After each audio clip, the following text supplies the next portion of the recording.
This is the Team Objection Podcast for June 13th, 2023, episode 579, at our new and improved time that could become permanent, possibly. We'll see how this goes. Because I'm remembering that when we first started this, we settled on 7:30 in part because of the time difference with Michelle, and that being kind of the best time for everybody involved as like the compromise.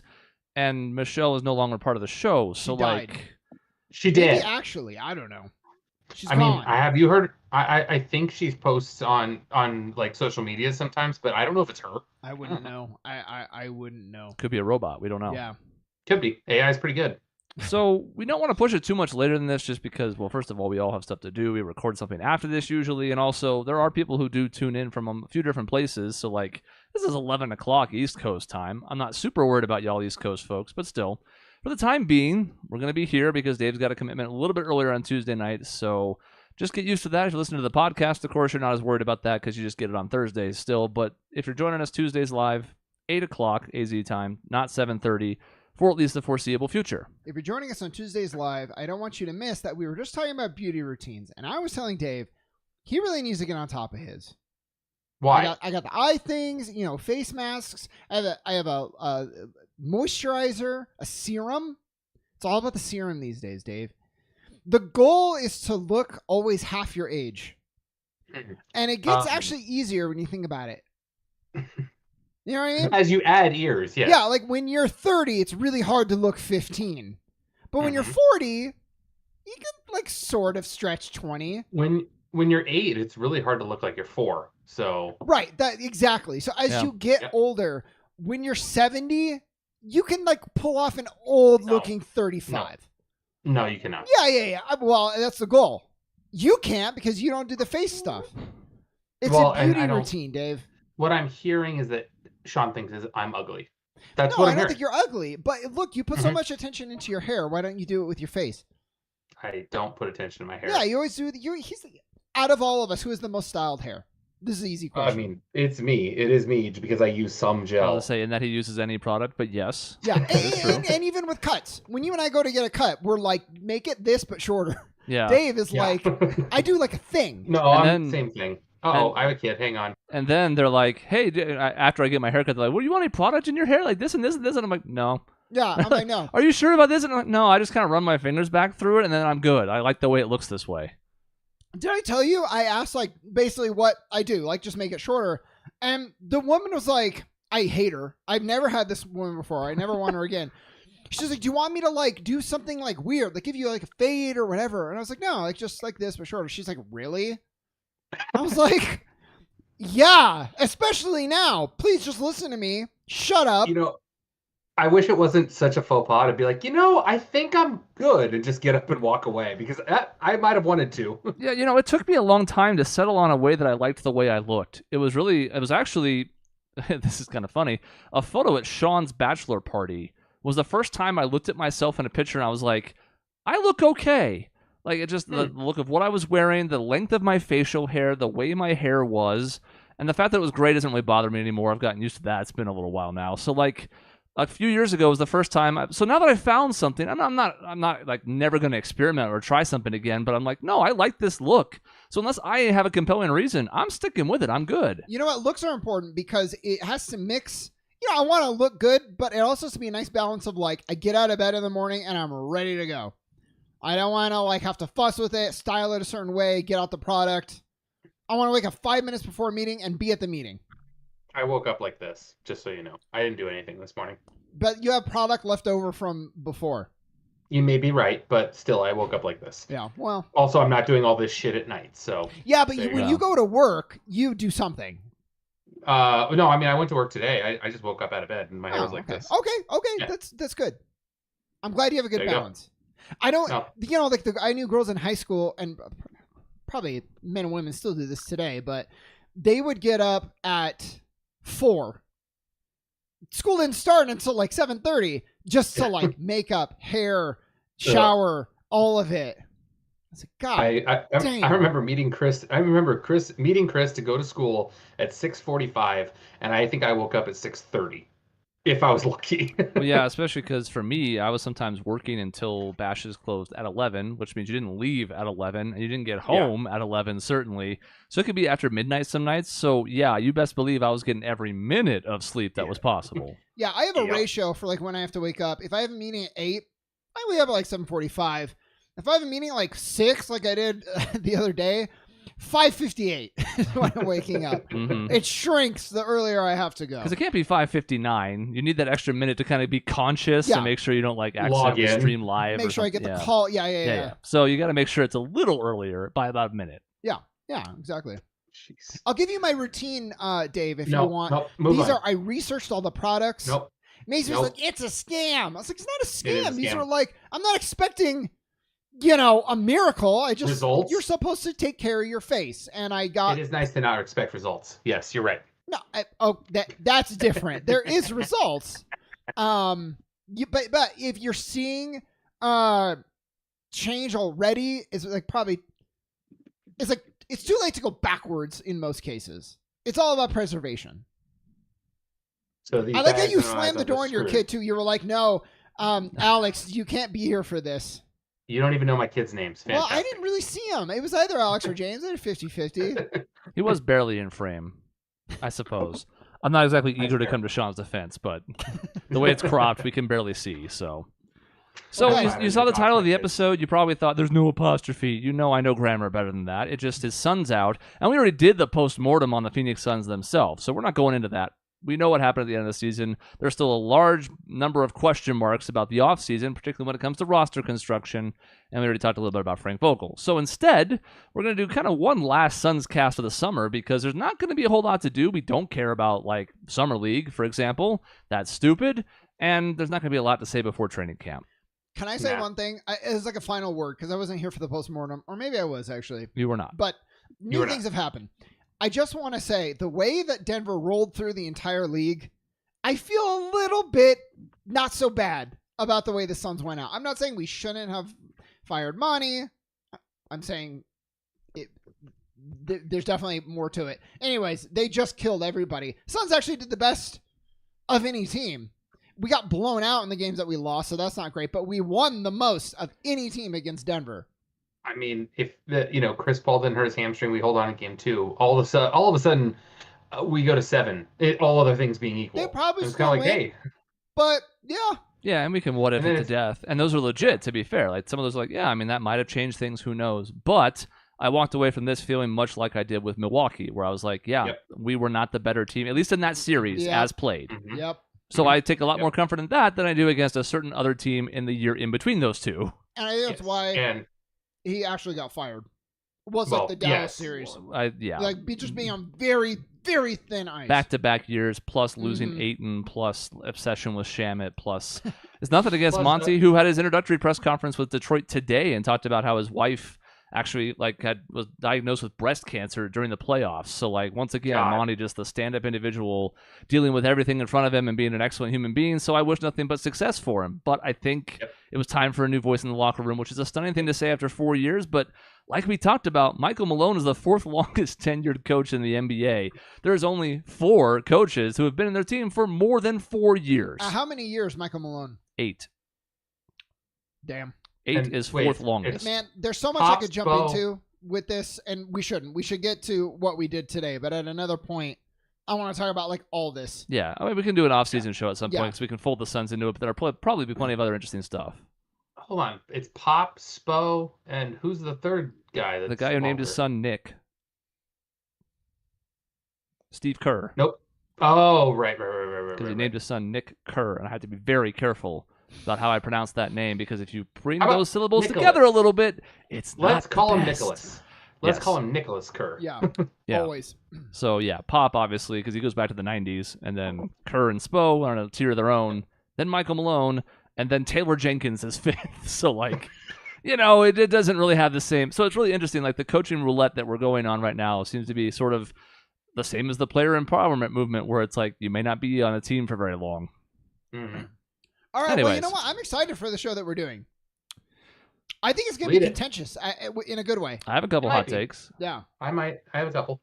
So we're going to basically do, especially for the podcast listeners who can't see what's on top of the screen, we're going down a topic that I don't think we've ever even really broached before, which is interesting. And Not really. as I was thinking about it in the shower earlier today, I was like, I kind of wish we had, just because like when we did our best games ever update, it would have been cool to see what changed, what moved around, like how things would have altered in the last decade. But we have one now, so in 2033, which 2033, we'll see where we stand then. Mm-hmm. Mm-hmm. Hopefully we have 4 titles.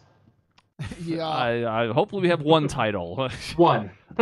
Let's start small. So we're going over the best Suns players and our favorite teams. Those distinctions matter because sometimes if you've been watching other content on the channel, you know that like our music lists are generally going to be more favorite than best. There's a little bit of both, but how much people bring into that, it's usually just meant to be your favorites.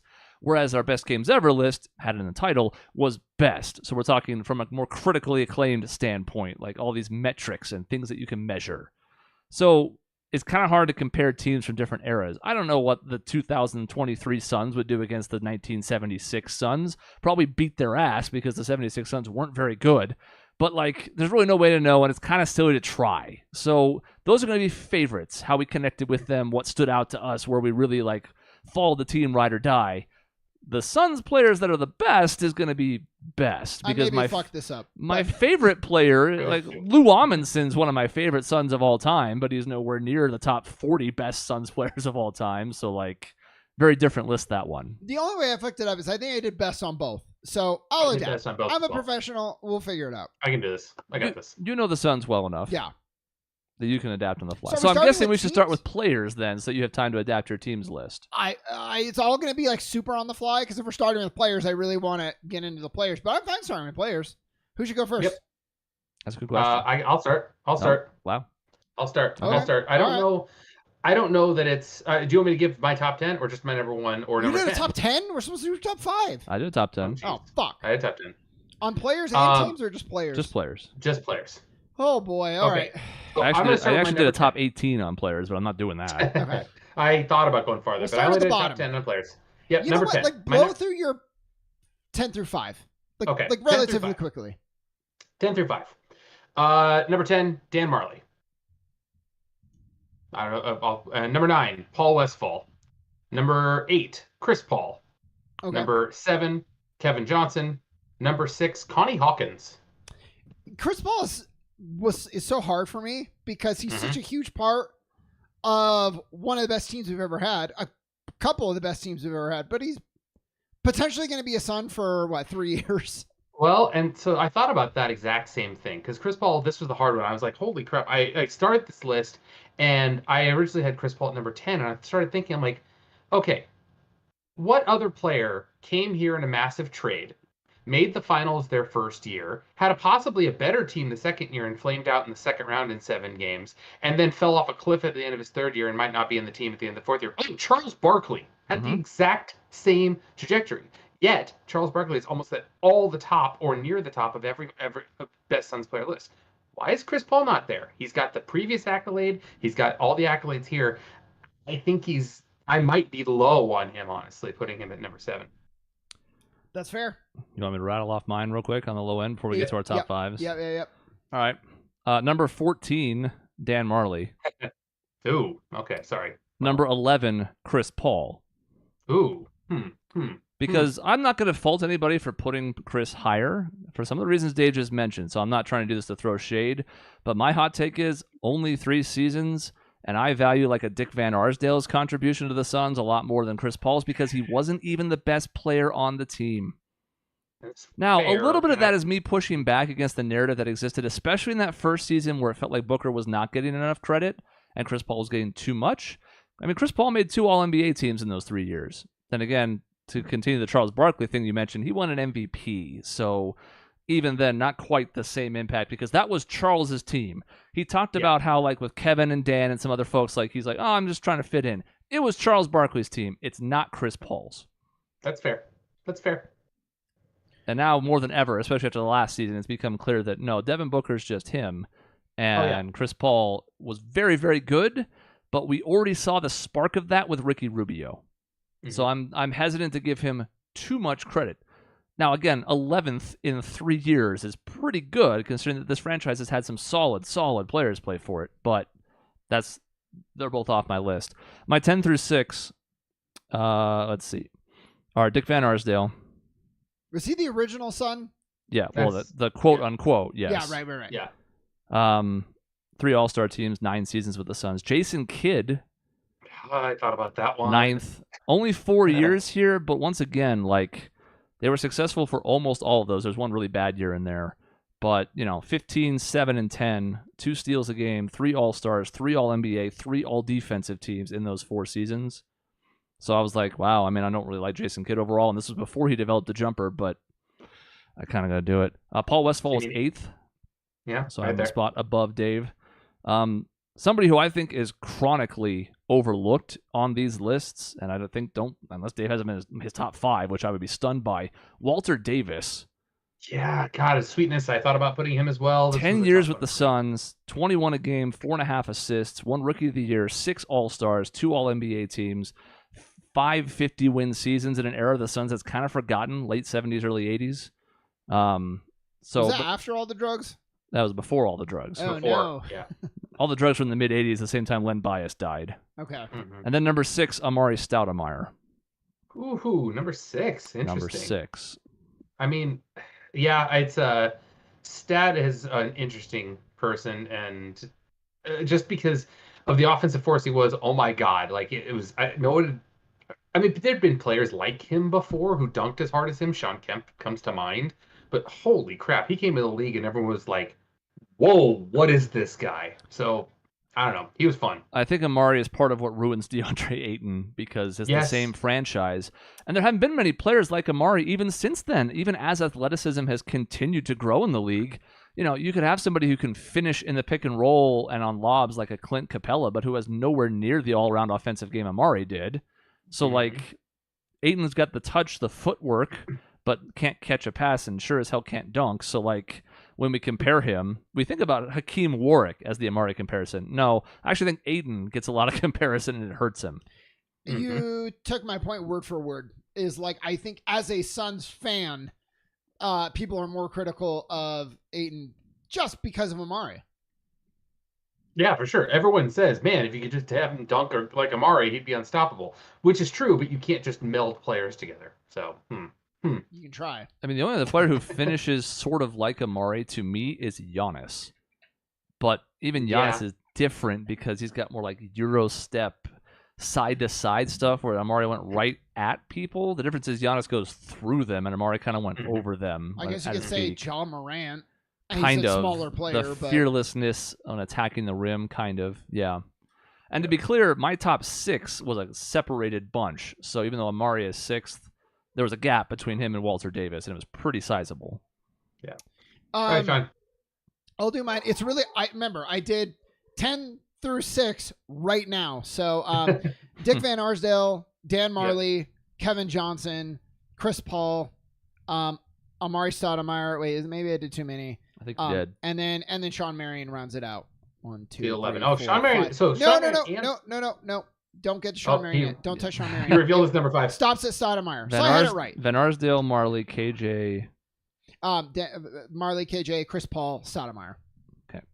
So Stoudemire's 6 for both of you. Interesting. I'm making a list for the group so I can combine them. Do you know what it was? Sean Marion and Stoudemire are both such critical parts of what I would argue is one of the greatest teams we've ever had. Yes. Sean Marion was just here longer and maybe a little more pivotal to the system success. Yep. Just by a hair. But he really got the edge for me because he was here through the dark days. I'm going to dive into Marion a lot later on our best teams ever. Spoiler alert. Oh. Okay. All right. So I guess this is where we're going to get more discussion. Yes, it is. What's supposed to do a top 5? Going one by one, I feel like it's going to take forever, but I don't know. I think we start naming off players and tell them where we rank them, and then talk about them because I think that's going to be easier. There's going to be all of us have 4 of the same top 5. You're right. So I think I'm going to start with number 5. My number 5 here, who I'm going to name off, is just Amari Stoudemire. Since we've already talked about him, he was my number 5, and so I think we're all pretty equal on this. You two had him 6. I had him number 5. Rookie of the year, some handful of All NBA teams, All-Star nods. Yep. Dunk Really contest freaking champion. good. I think Sean and I both have Sean Marion 5th. Okay, yeah. Yeah. So you might as well get to him now, Dave. Where do you have him? Yep. 4. Well, Okay. but if I'm you have right there Stoudemire, I with want to you. talk about Stoudemire though, really quick, just because Okay. he was great. He also evolved in like not a lot of, again, to go back to Ayton, like Stoudemire was just like dunk first, pretty good footwork, but really pick and roll dunk, and then he developed like a mid-range shot that was like as lethal as his like driving rim game. What was funny about him is that he had that unbelievable athleticism and the run through you, go over you, don't care, break the rim on a dunk type of mentality, which was fantastic. And then he hurt his knee and had that microfracture surgery, which had he been born 10 to 15 years later and been in today's NBA, everything would have been different because that procedure is so much different nowadays. And people come back a lot better from it, from what I understand. But he had that whole year off where he couldn't, right, and all he did was shoot jumpers. Yep. All he did was shoot jumpers. And so it helped him, in a sense, to continue his career because he got a lot better and it was a lot less fun to watch in a way because he wasn't jumping over people, but still he was a better player as he went on. I think you can give a little nod as far as good he was to New York, Amari Stoudemire, because he was really, really good for those 2 seasons before Tibbs ran him into the ground. And I feel bad for him for having such a short career because he had 2 coaches that absolutely like to run their players into the ground. We all agreed that we should not have signed him. And looking back, I'm like, maybe we should have just signed him. In hindsight, the way it turned out, yes. Yeah, the way it turned out, immediately plummeted. I don't think we were expecting that. In the modern NBA, there doesn't seem to be anything such as a non-tradable asset. We've talked about the most onerous ones, like a John Wall, a Russell Westbrook, whatever, and almost all of them been traded at some point, Davis Bertans, whatever. Back then, if Amari gets hurt year 1 or 2, you can't trade him. And you're just eating that entire contract. So, like, it was the right move. It kind of hurtled us off a cliff, but it was the right move. But you know what, though? You wonder one more season with that team? Maybe. Well, that was the problem, though, is that it wasn't paying for 1 season. It was 5. Right. It would have been a gamble. But... Yeah, you pay for the 1 or 2 years up front, and then you hope. And like you said, I don't even know if we thought that Amari was going to fall off quite that much, but...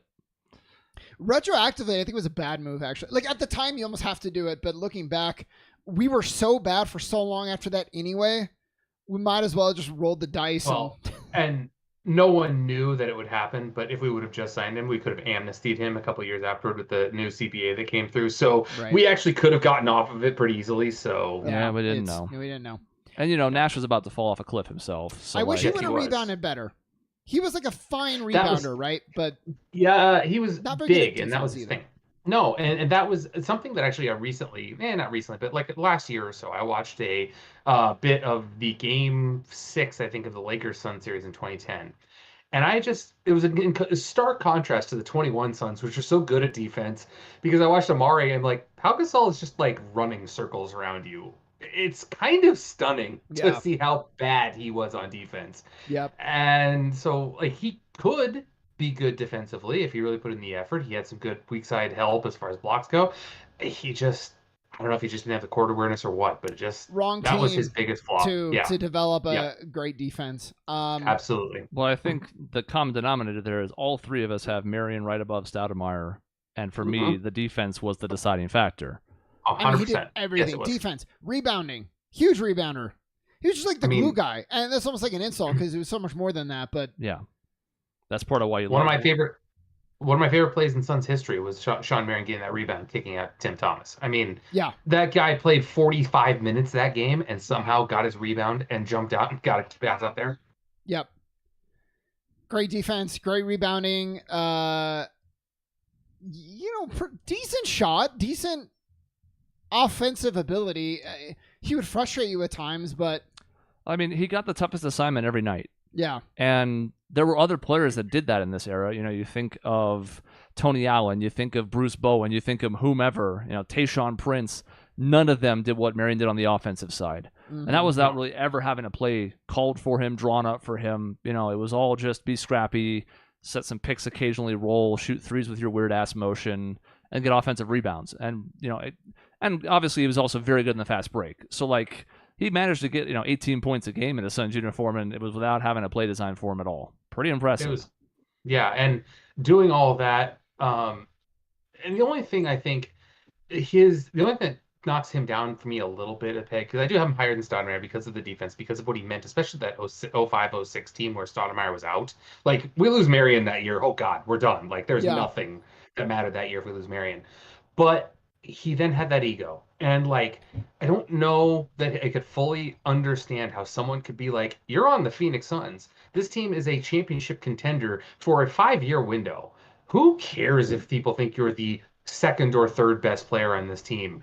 Who the fuck cares, man? You want to go over to Miami and do nothing for years? It just didn't make sense. It didn't make sense why he cared so much about being the man. And like, the NBA is so fascinating because it's talent is huge, but then ego goes so far. And you look at Jokic, they're like, they can't get him to care enough about winning a championship. The ego is so removed. It's like, actually, it's okay to.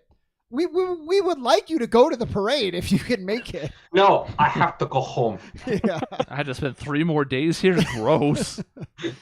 And he was like, it's a job, and I don't love my job. We did it though. That's cool. And you're like, God damn. Yeah, that was always an issue with Marion, but still great. Still. So Marion was both of your number 5s and my number 4. Is that correct? Yeah. All right. I put Connie Hawkins. I don't honestly know a lot about him other than like a huge name for the Suns. One of our first mega stars, sort of like a flashy, fun to watch player. That's about the extent of what I know about him. So what I know about Connie Hawkins, I mean, I have talked to a couple of people. My dad has lived here forever, was a Suns fan when he was a kid. And then a couple of his friends I've talked to who have been Suns fans since they started in 1968. Some of them, a couple of them I've talked to, swear that Connie Hawkins was by far the best Suns player ever to lace it up. Just talent-wise, some of them swear by it. I don't know enough because I haven't watched him, but there are stories of him dominating the playgrounds when he was young, really coming in, playing really well on the Suns. He was like a huge pickup at the time when we got him. It was like, holy shit, we got Connie Hawkins. I can't believe this. So there is some, a lot of buzz around him. It's just we don't have the footage. We don't have really the ability to analyze his game, but stories tell me he's well deserving of a top 5 spot. And I had him 6, so. And I don't know how many. I think Chris went through it. Maybe it was somebody, Walter Davis, I think, but all-star appearances and things like that. Connie Hawkins, 20.5 points, 9 rebounds a game in 5 seasons for the Sun, made 4 all-star teams. Pretty good. That's pretty good. That's pretty good. He was my number 16. Oh. Okay. Well. Yeah. Well, we differed a little bit on that one. A little bit. He was like the name for the Suns, like you just said, Dave. Like when you got him in the trade, or was it a trade or we signed him? I don't know. But he was like the free agency didn't exist back then. Oh, nice. Okay, so then I'm down to my top 3. So why don't you guys mention somebody? I need to know Chris's number 4 first. That's your number 4, Sean? Yeah, that was my number 4. Okay. I'm like adding up points and stuff on the fly here. Cool. I'm doing a whole thing. Yeah. Let me delete some of these rows so I can see. And my number 4 is Marion, so we've already covered him. Yeah. Can I remove these rows or these columns, please? Thank you. Now I can see everything. Great. All right. My number 4 is Kevin Johnson. I am a little stunned the two of you have him so low. 12 seasons for the Suns, 19 a game, 9.5 assists. He's still 6th, I believe, all time in assists per game. Higher than Nash, who, of course, got off to a very slow start. Steal and a half per game, 3 All-Stars, 5 All-NBA teams. To me, it sucks that I have to not love him as much as I'd like to because of everything that's happened since his career. But even back in 1994, he talked about how I'm signing one more contract and I'm done. And he was. He retired at the age of 31 until the year 2000 when everybody under the sun went into the triage unit, including Jason Kidd and a few others. Hardaway was hurt, of course. Rex Chapman got hurt. So it was like Rodney Rogers, Tom Gugliotta, and question marks. And Jerry Colangelo calls him up on the phone. He's like, we need you to come back. And he hasn't played a game in 2 seasons. He's not in game shape whatsoever. And he comes back. Yep. In our time of need. That's one of my favorite teams ever, actually. And he didn't play all that well. I think he averaged like 6 points a game in the playoffs, even after he had a couple weeks to sort of get back to game speed. But the fact that he was a steadying influence, that he ran the offense, he got a decent amount of assists, and again, you can't hate on him for it. He hadn't played a game in 2 years. And it's not easy to come back at that level. Even Jordan didn't really succeed at it right out of the bat. Like, he needed the end of the regular season to be sort of himself in the playoffs. So for me, like, that loyalty, the fact that he really only played here the one season before, but like that length of time plus how good he was, and now we can't really talk about how slept on he is because stuff that happened after. It's you know what? unfortunate. He's probably my number 4. If I'm being honest, I just threw in the last 5. He's probably right after my top 3. We're all gonna have the same top 3, I think, in some order. He's probably my number 4. I love Kevin Johnson. Yeah, I mean, I know he's, I guess, like a creep, but that's the hardest thing to rectify, because when I was 9 years old, we did a family trip up to the East Coast, and I went to the Basketball Hall of Fame. And I remember looking at all the exhibits and did all this cool stuff at the Basketball Hall of Fame, me being a 9-year-old obsessed with everything basketball. And we went to the gift shop, and my dad said I could buy something in there. And I bought a Kevin Johnson jersey. That was what I wanted. All I wanted was a Kevin Johnson jersey, number 7. And I wore that thing until I basically was tearing it at the seams after I grew out of it. Kevin Johnson was my favorite player growing up. I wanted to be exactly like him. That dunk over Olajuwon was holy shit. I cannot believe he just pulled that off. Yeah. When he guarded Jordan in the finals, I was like, yeah, he's got him. He didn't have him, but did anyone? No one did. But playing every minute, or I think damn near, I think all but 1 minute of the triple overtime game. 62 out of 63. Yeah. 62 out of 63, I believe is what it was. Like, yeah, I mean, just so much about him was just amazing. He did have the loyalty. He got traded basically as a rookie here. The problem is, for me, honestly, is there's just been better. There has been at least one better point guard. I'd argue possibly 2 better point guards since he's been here. And everything else. Just everything else is really hard to ignore. Sucks, but we said best players, right? Not favorite. Yeah, and if it was favorite, that might impact it. Yeah. Great talent, but what an asshole. Best players, I mean, he's up there. Yeah, for sure. Yeah, and I've talked before about like the Chris Benoit effect, where it's like celebrating the artist in lieu of what could be a train wreck of a personal life. So like when I think back to when I was a kid, and like you said, I mean, there was we're gonna get to Barkley. Like that was a profound impact on the team and our winning culture and whatever. But like KJ was the guy because he was there before. Yep. By the way, we got to give a quick shout out to Larry Nance, who's not going to make anybody's top 10. He was like 18th on mine, but the trade of Larry Nance is what opened the door to everything that followed, because in that trade, Tyrone Corbin, Mark West, the draft pick that became Dan Marley. And Kevin Johnson. So that's basically the entire core of the late 80s teams, those last couple of years of the 80s, where they added Chambers as the first notable free agent, who was also really good in a Suns uniform, but only for 5 seasons. But that was the entire, that's, Marley and KJ in that deal, and Mark West, who, couldn't really stay on the floor. He was a foul machine, but like he was a core player for that entire run. And them having some success opened the door to Barkley. So like all of that has this cascading effect, but KJ is kind of the heart and soul of it. Yep. Man, all these players 5 seasons. It's so funny. There's a reason that I have somebody ranked as high as they do already. But anyway, our number 3. Here's where we're gonna start diving, possibly, or we're all going to agree. Ooh, we could maybe have all the same number 3, actually. Possibly. I think we'll have the same number 3. Okay, I have Barkley. I have Barkley. Okay. All right, there we go. I guarantee you we're going to have a different top 2. But we're on Barkley. Took us to the first finals in many people's lifetime, because it was almost 20 years after the first time we went to the finals. Won MVP. Probably shouldn't have, but he did, so fuck off. He and Malone both seem to get courtesy MVPs in that decade, which, whatever. I mean, we still do to this day, right? I mean, Joel Embiid just got a courtesy MVP, so. Sort of responsible for, like, it's hard, because I was alive, but I wasn't, old enough to really know back then. But I feel like sort of catapulted the Suns to a new level of prominence in the national picture, and even just in Arizona. That was a team that my dad and my uncles were like really obsessed with sort of middling fandom before that. Just huge on so many levels for the Suns franchise. I remember summer of '92. I was 7 years old. And I had been to one Suns game in my life. I think I fell asleep because I was 5 years old when I went. I think I fell asleep during the game. Um, and I just remember hearing about the Suns. It's like, yeah, they're here, they're fun. But they made the Western Conference Finals a couple years before Barkley got here. They were a good team. They Yeah. just couldn't get over the hump of the Lakers, and they had people in front of them.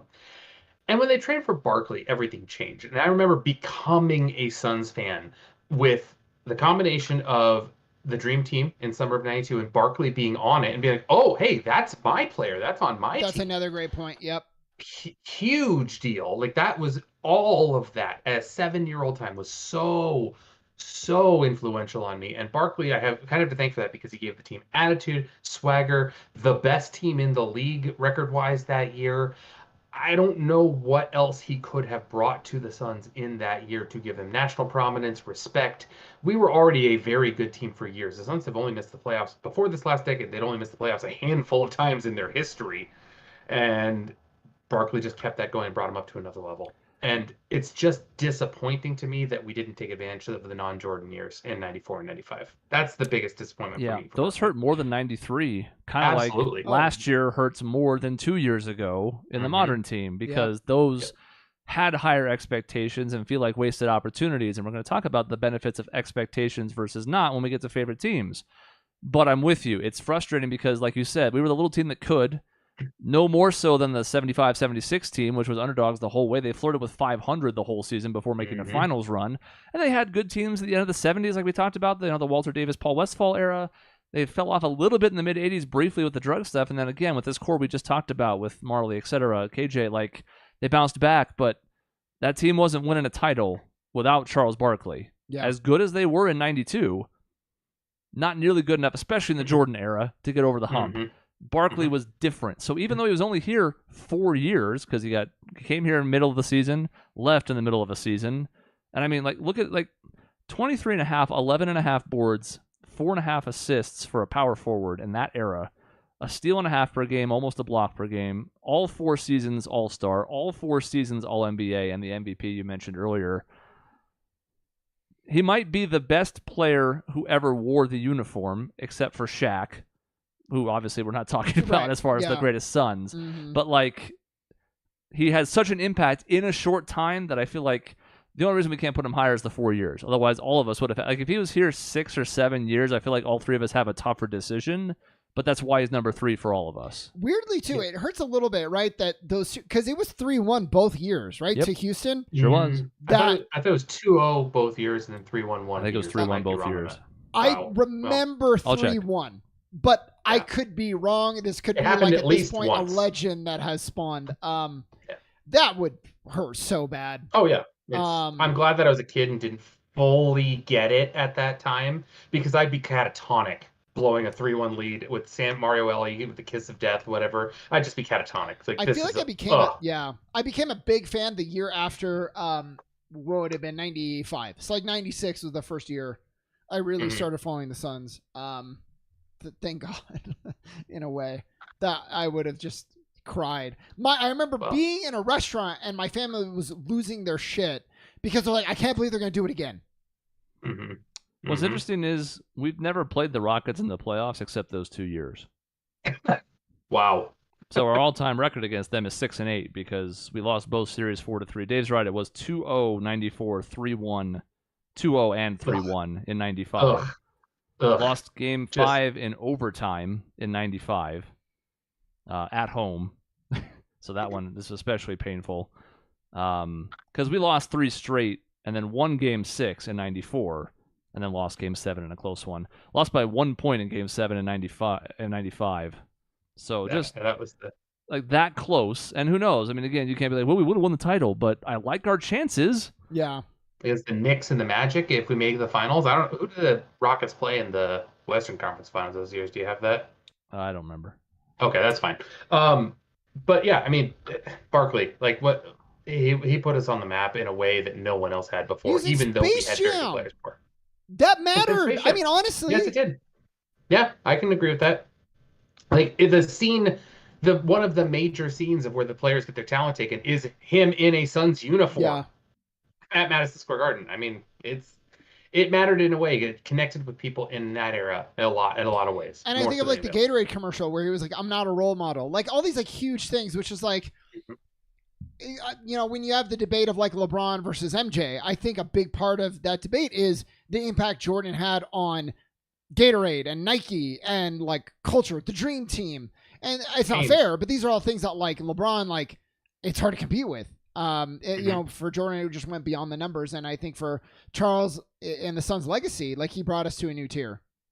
Yep, and he's still got the lasting impact too, because he's still popular today. Yeah. He connects with today's generation. People out there who were born after he retired are adults now and still know who Charles Barkley is thanks to Inside the NBA. So I still love the guy. I think he's absolutely fantastic in Inside the NBA. I love what he says. I love that he's a fair weather fan when it comes to the Suns. He's like, my Suns, oh, they suck. He's not my Suns no more. It makes me laugh. I'm so glad that he amended whatever issues that were there. Because like for a while, he like wouldn't come back to the arena. And that I'm thrilled about. So yeah, Rockets beat the Spurs in '95. I can see that one pretty easily. The number one seeded Spurs, by the way, because we were the 3 seed. Of course, the Rockets were 6. That would have been a tough one with David Robinson. That's kind of like, and the Rockets as this 6th seed are one of those rare examples. We talked about how you almost always have to be a top 3 seed. This is one of those rare ones that broke the mold. They of course swept the Magic, beat the shit out of them in the finals. I always think back to that conversation that we had actually, like a lot. Like when I'm looking at, I mean, it was recent, but like you look at this year's finals, Miami, so good, made it all the way. Who won the championship? Yeah. The number 1 seed. Yeah. So yep. Beating 3 play-in teams along the way, but yep. We're not going to be bitter about that. I've been very supportive of the Denver Nuggets as far as like, it sucks to see another team win a title before us. Yeah. By the way, KJ had 46 in that game 7 in '95. Damn. Barkley had 18. Ooh. 23 rebounds, 5 assists, 7 turnovers. I had an uncle talking about how what killed us was he got hurt at some point, but then like would not allow himself to get pulled out. And he played 44 minutes. He wasn't 100%. I remember going back and watching the highlights of this game.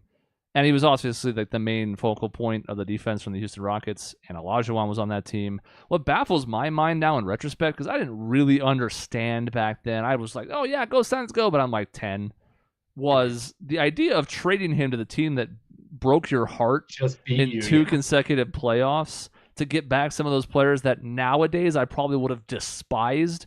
Now, obviously, we ended up hating Robert Horry anyways, but at the time, I wouldn't have known that until he started, like, throwing towels at coaches. But even back then, I'm like, man, I don't want Sam Cassell here. He just beat our ass 2 years in a row. Like, fuck him. Yeah. So that's kind of weird when you think back on it now. I feel the same way with, and this is not, does not have a big history of beating us, any history, but when I hear people are like, yeah, we really should trade for Pat Beverly. Like, he would be really good on this Frank Vogel team. And I'm like, fuck that. I don't care. You're probably right. He probably would be operate and allow Booker and KD to do that. I don't give a shit. Do not bring him to this team. Correct. So number 2, the top 2, and we can't really reveal one without spoiling the other. Right. So we might as well mention the 2 who are here. They should not be a surprise to anybody who's ever listened to this podcast or anybody who knows anything about basketball. Steve Nash and Devin Booker are up here in some order, 1 and 2, but I don't know that they're going to be the same like they were for Barkley. I'm going to be the dissenting. I would bet money. Hold on. Let's see. How about you hold up fingers for audio or for a video, and then we'll save for the audio for Steve Nash. What did you vote, Steve Nash? Hold up fingers. Ready? 3, 2, 1. Dave's the dissenting. I'm the dissenting voice. Interesting. I voted Steve Nash number 2. This was the impetus for this entire thing. Was we had this conversation in the car in Phoenix at some point. What were we doing? Driving back from playing basketball. Yeah. And I think so like this kind of came up as like, okay, so let's give you the statistical case real quick, and then we'll talk about why one's 1 and one's 2. But Devin Booker is now through 8 seasons, which, God. Yep. I think that's what Dave was alluding to with his time. Yep. 24 a game, 4 assists, 4 rebounds, 5 assists. 3 All-Stars, would have been 4 this year, didn't play enough. 1 All-NBA, would have been 2 this year, didn't play enough. That's not even like sour grapes, that's a fact. Because some voters still voted for him, even though he only played, 56 games or something? Yeah. 55, something thereabouts. Steve Nash, 10 seasons with the Suns. 8 that we really care about, just like Booker, because the first 2, obviously, he was drafted into that team with KJ and Kidd, which was weird. Had the 3-point guard lineup at times. Kind of funny when you think about them all being top 75 players of all time. 16.3 points per game, 11 assists. Shot 50, 40, 90 as a Sun. Not just the 2 seasons. The 8 seasons combined, yes. 51, 44, 91. So that's kind of ridiculous. 6 All-Stars, 5 All-NBAs, and of course the 2 MVPs, one of which you can certainly make the case he didn't deserve. But that's fine. Who cares? The MVP debate is stupid. Although I'd argue that he should have won in the year in which he didn't. That 07 team, I think he should have won that year, but no one wanted him to be 3-time MVP. So it all balances out, if you could go back and like change some of these around, it'd be fascinating. That could be even a show one time if we at least go back in like the 90s, because I don't know the 80s all that well. But like just thinking about who won and who should have won, because obviously we don't want 3-time MVPs. We just saw it with Jokic recently and Giannis recently, and like it. Well, and it's interesting because the narratives matter though. Like if we were to go back and look at the numbers, that's only half the story. Case in point, Steve Nash. At least one, probably both, were very narrative driven. It was how we transformed the team, the way we revolutionized the NBA, what he did when our second best player went down for a season, how we did when he got hurt for like those 4 games or 5, and we lost all of them. Some people say that's what won him the MVP that year. So, if I had to rank my favorite players, I don't know exactly where Nash and Booker would rank as far as favorite players, but I mean, he's absolutely up there as far as best and favorite. And Steve Nash, at the time when he was at the peak of his powers, 05 through 10, basically, I'd say, that guy was a wizard on the court. Yes. Like, I watched him and just said, how? How in the hell are you passing to people, hitting people in perfect spots? I don't remember the exact stats, and I wish I did, but like the team on Nash passes was like 5% better shooting or something like that. Like some like stupidly good number on his passes specifically. He knew how to find every person perfectly behind the back passes, the no-look passes, and they weren't for flash. It was because it was the right thing to do. He was like Jason Williams, but good. and but could not shoot. Being exactly. And he could have been better if he played in today's NBA with shooting the way Steph Curry does now, because he should have shot more. Yeah. He's admitted as much. I've had an interesting time thinking back on Nash over the years, because what we realize now that we didn't then is how heliocentric he was then. Every possession was Nash dribbling around, Nash dribbling down the free throw line, under the baseline, back out on the other side, probing, pick and rolls. Like, the ball didn't really leave his hands all that often. And what I'm realizing is the difference between that and a Luka, James Harden, whatever style is that it was always looking to pass first. Sometimes too often, as he himself has admitted now after he retired. He was such a good shooter that he really should have been hoisting more per game, but he was looking to get everybody else involved by default because that was what made the team better. And obviously the style of basketball that we all like watching has good passing in it. It's why the Nuggets were fun to watch, because of Jokic's ability as a passer in particular. So like, I would think looking back, it's like, man, he dribbled the air out of the ball. It's like he did, but it was in pursuit of the best look for anybody but himself. Yep. And that was important because, like you said, I mean, it gets teammates involved. They feel like they're going to be trusted to make shots. They know they're going to touch the ball. They'll play defense harder. It just worked. What got me as far as ranking him so highly not to the 2 MVPs, yes, of course, the accolades, the good teams that we had, although we never got over the hump and got to the finals with him, was the fact that he had Stat and Marion with him, and they were great players, all-stars, fantastic players. And then he made Marcin Gortat a damn near borderline all-star. And it's like, oh, Nash, you're really good at this. I did a Sporkle the other day. For those who don't know, Sporkle is like an online quiz site.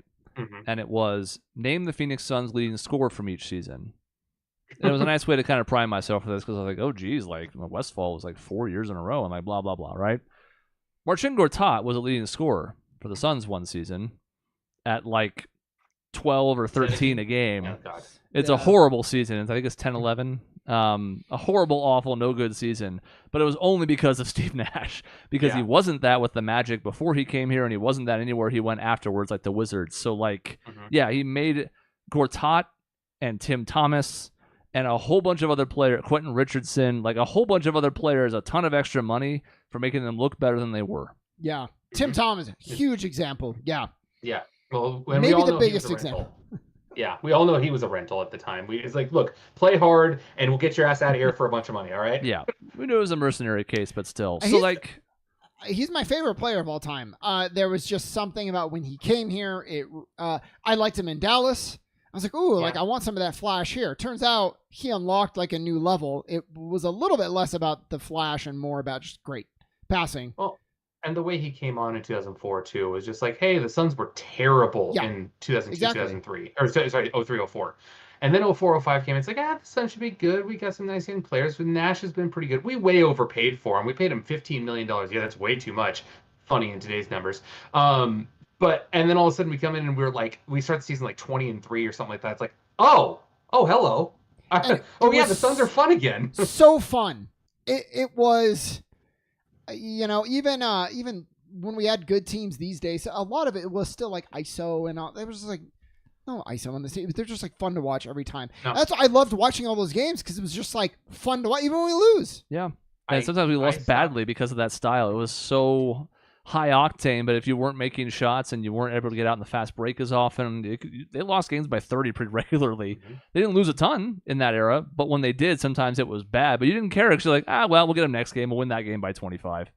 And I feel like I remember in high school when I was playing in high school, 01, 02, 02, 03. I almost stopped watching the Suns entirely. I didn't like Stephon Marbury. I didn't like the way the NBA was, the 81-79 finals games. I was just like, it wasn't enjoyable for me.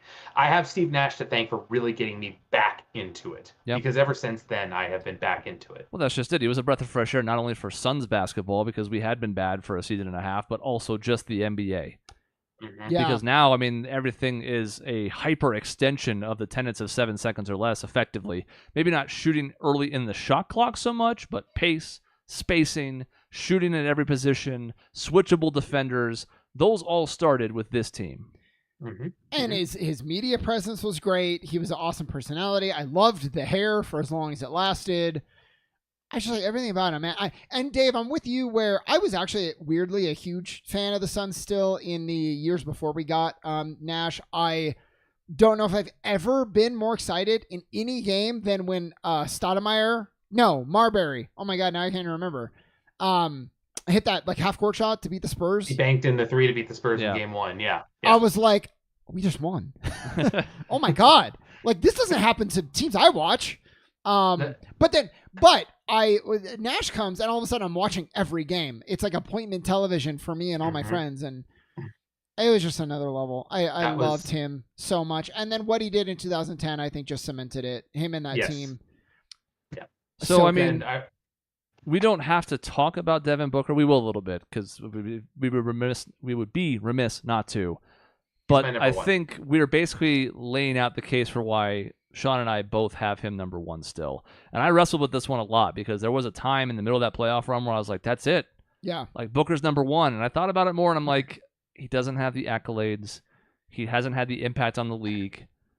And I think he's still going to surpass him and it's not going to take much more. But I think, honestly, as dumb as it is, the first 2 seasons that Nash had here still matter, even though he didn't play much and wasn't very good, because he was still our guy. Yeah. Even though he left for a while and he became who he was in Dallas before he took it to another level in Phoenix, he was our guy first. You can remember the dopey-looking pictures of him in those rookie season or the second year where, he's wearing shorts that are way too big for him and whatever, right? Like, I think that still matters to me. Because, I mean, ultimately, we're comparing 8-year runs between Booker and Nash for when it really matters. But that's not the entirety of Nash's time with the Suns. Yeah. All your reasons are valid, and I can't fault anyone for picking Nash number 1. I have number 2. It's close.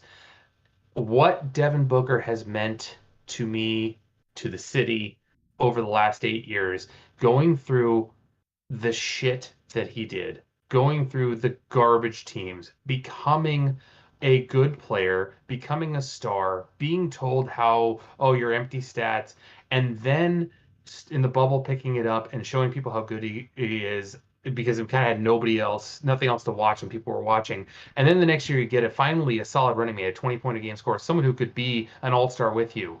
And holy shit, we made the finals in the first year and performed in that playoffs and performed 2 40-point games in the finals, having triple-double in the Western Conference finals. being the solid rock. And then the thing that pushes him to number one for me, for Devin Booker, is he has improved every facet of his game every single year in the league. He was an atrocious defender when he came to the league. He's a plus defender now by far. I think he was one of our better defenders on the team last year. Certainly. And he's become a lethal scorer. I mean, watching him in that game 4, I think it was, game 5 of the Clippers series, where we put up 50 points in the quarter, and Devin Booker was just going nuclear. He has that stretch in him frequently. I remember I was at a game once, years before, when we were still bad, and then Devin Booker put up like 25 in the quarter, and just like the entire place just didn't know what to do because Booker was just making everything. He is so everything to this team. And we drafted him. You know, not just that he's been here his whole career, but like maybe we traded. No, we were the ones that drafted him somewhat low for the impact that he's eventually had. It's just like, it's not fair to him, but you look at like his stats, let's say on elimination games, and like he's just, it's hard to from me. I'll just say me. It's hard to disassociate Devin Booker from some of the worst heartbreak I've had as a Suns fan. And like Nash, you know, there's a lot of heartbreak, but like it wasn't. One time he got his nose broke. One time his teammates got benched, and it's like it wasn't his fault. And I know it's not Booker's fault, but it's just something I struggle with. I can't get over it. I can look on the flip side of the elimination games, because the games where we have opportunities to eliminate teams, the Lakers, for example, in 2021. Amazing. I mean, closeout games. The Nuggets, he had a good game. Chris Paul kind of took over that one in 2021. The Clippers series without Chris Paul in game 1, 40-point triple-double. I mean, he has big games, but yes, I understand where you're coming from. Game 7 against the Mavericks and game 6 this year against the Nuggets. I get it. And it wasn't even that bad against the Nuggets this year. Was not great by any means, but no. For other like more pressing reasons why we lost that game, especially just defensively, where it was we were an open gate with no barrier whatsoever. I don't know. I think I'm torn because we mentioned favorite versus best. Devin Booker is my favorite Suns player of all time for a lot of the reasons that you mentioned, because he's grown up in front of our eyes, because he's improved in every facet, as you mentioned. Because like Steve Nash, as good as he was here, never really changed. Mm-hmm. He didn't really. He certainly didn't get better defensively. He was always a good effort defender, and he had good instincts for the passing lanes just because it was like his vision in reverse. But obviously, undersized, could get bullied easily, especially in a more physical era. He was like a finished product, more or less. Essentially. Yeah. So we got him in the back half of his career, and at the time, it didn't even seem like that was going to be true. It seemed like he was already declining. And of course, we knew that the best was yet to come. Mark Cuban didn't know that, but it's fine. Don't worry about that. So, like, it's hard to compare the two because of that reason. But watching Booker ascend has been one of my favorite things as a Suns fan, especially because it happened in those terrible years, and then it paid off in team success. Yeah. And obviously, like, Nash never made the finals, so that should be a leg up for Booker. I can't do it yet. And that's frustrating because, again, favorite, no question, is Booker. Best, I think I still have to go Nash. And, you know, it's funny because we'll get to that as far as like Booker and those teams and Nash and those teams. What I think we probably all realized about 20 to 30 minutes in, if not sooner, is we're going to need a part 2 for this. We're going to need a part 2 on this for sure. Very clearly. I just have such a hard time not. Okay, and maybe it's recency bias. But God, watching Devin Booker just take over games. The game 6 of the Lakers series, by the way, when it was just like, oh yeah, we're done with this fucking team. Like watching him put up 7 threes and a half against the Lakers. Oh yeah, we're done with this team. Watching him put up, you know, the 50-point quarter against the Clippers. Just the game 3 and game 4 against the Nuggets this year, when you know we had 2 players and Booker just 20 of 25 in a game. Twice. How many other players in Suns history has done that? Nobody. To that level of efficiency. He got to a point where he was shooting. If he shot it, I'm like, well, that's going in. It's going in. Like he's Devin Booker. He doesn't miss. The turning of the national opinion of him in so many ways, from he's a good player to holy shit, he's a superstar. I know, and maybe I'm factoring a little bit the best is yet to come, but I watched him this past playoffs especially and said, yep, he's the best one to ever play here. I think. Yep. That's fair. Group list. All right. I gotta sort by it. Hold on. Well, number 1's going to be Steve Nash. Number 2 is going to be Devin Booker. Damn it. Number 3 is going to No. be Charles Barkley. That's right. And then it's going to get kind of interesting. It's close, Sean but Marion, Sean number 4? Marion's 4th. KJ's 5th. Amari is 6th. Cliff. Connie Hawkins 7th. Chris Paul 8th. Paul Westfall. Looks funny because I just have last names, so it says Paul and then Westfall. You said Cliff, and for a second, I Cliff was Robinson. like, how did Cliff Robinson Uncle make Cliffy. And number 10 is Walter Davis on the strength of my 7th place vote. Because you guys both voted for Marley, but it was too low. And we had 2 votes for Van Arsdale, but it was 10th for each. So It's a pretty good top 10. I would take that team. Yeah. I can only say, maybe some little omissions and honorable mentions maybe. I still love Antonio McDyess. Like, I'm so mad the lockout or the striker lockout in 98 fucked us because he was so good, and then we couldn't sign him because of the lockout, and then we got Tom Gugliotta instead, which 13-year-old me knew was a stupid fucking decision, but whatever. Actually, I like that you're doing this. I was maybe the biggest Tom Gugliotta fan I hated him. that existed. Hated him. I was a huge Tom Gugliotta fan, and then he made like the he was on Team USA. mm-hmm. And I was like, yes, Tom. And then he was destroyed by Sean Marion. I was what Dave was to Tom Gugliotta, except with Danny Manning. Oh, yeah. Like 14 or 13-year-old me was like, well, that's not going to work. Can't stay healthy. Sure enough. He won like 6 Man of the Year, right? At some point? Danny Manning? Yeah, he did. Rodney Rogers did as a son. I think one other person did as a son. Rodney Rogers was the one that I was so excited about. My dad was so excited. And he sucked. I mean, he's a good player, but he didn't live up to that contract. For us, yeah, certainly. Honorable mentions, we kind of threw out Chambers, Nance. Alvin Adams hasn't been said yet and should. He was 12th on my list. 13 years, only as a son. Yeah. But just not good enough. Only made one All-Star team. So I got to give him props for loyalty, but he did not make my top 10. Jeff Hornacek should be mentioned. Again, does not belong in my top 10. Goran Dragic, I think, should be mentioned. He was important. I enjoyed that team. As much as I hate Bledsoe now, that was a fun team. Yep. Marcus Morris. No one was better on like the open floor, like on a fast break. He was just like, oh, it's in. It's going in. He's going to make it or get fouled. That's it. And, you can throw out some older heads like Charlie Scott or Gail Goodrich, but they didn't really play a ton for the Suns. I think one was 4 seasons and one was 3. And, while they were very good in that span, they're also too old for us. So, And I don't know if you can put him on best. He'd be pretty low, but Leandro Barbosa had impact at least, and you got to mention him a little bit for the impact he had on those teams. Higher up on favorite than best. Yeah. Yes, for sure. Great. And coming back at the end, just like Marley did. I love a good reunion tour, so that was great. Just being like, even though he wasn't very good, but it's look, it's LB. He's got a beard now. He looks old, which is weird because he looked like he was 20 for 6 seasons, huh? And then, oh man, I would love to do a show where we take all those players that were on the 2005 Suns. How many got to go win a championship? Because there's quite a few. Barbosa, Nash, Sean Marion. Yeah. Not Nash, though. Not Nash. No, certainly Nash. not. But it's fine because DeAndre Jordan is a champion now in the NBA, and no one can take that away from him. So is Ish Smith. Although he did play 3 minutes in the last game there, unlike Reggie Jackson. All right, well, we didn't get to favorite teams. Yeah, when you were gone, Chris, we talked about. I heard, yeah. So, that's fine. It's not shocking to me, especially since we went 10 deep on players. It actually wraps up a pretty even-keeled show. This is actually good because if it's favorite teams, I can adjust my teams a little bit. I'm going to benefit from this week. Okay. So we'll get to that probably sometime later in the offseason. Next week is probably Review-A-Palooza, which Cody's not hearing about. He's in the room. He's not on camera, but it's fine. Next week will probably be reviews of Ted Lasso and Spider-Verse and Guardians 3. I had tickets to see Spider-Verse tomorrow night. We're watching Ted Lasso on Thursday. We saw Guardians 3. Dave still has to do that, but we're going to try and review all 3 of them because I'm not going to have a ton to say about Ted Lasso Season 3, but I don't think any of us are going to love it. I was going to say, one of those that you listed is one of the best movies I've seen in a long time, actually. One of those is a TV show that I almost completely hated. So, you can't completely hate it. Well, I said almost. There you go, almost. Like you two almost voted for Walter Davis like you should have, but you didn't. So almost has to do a lot of legwork in that sentence.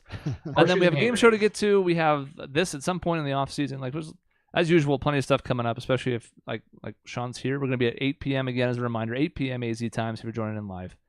That's the end of the episode. Thank you for watching. In between episodes, you can find us on our website, objectionnetwork.com or youtube.com/objectionnetwork.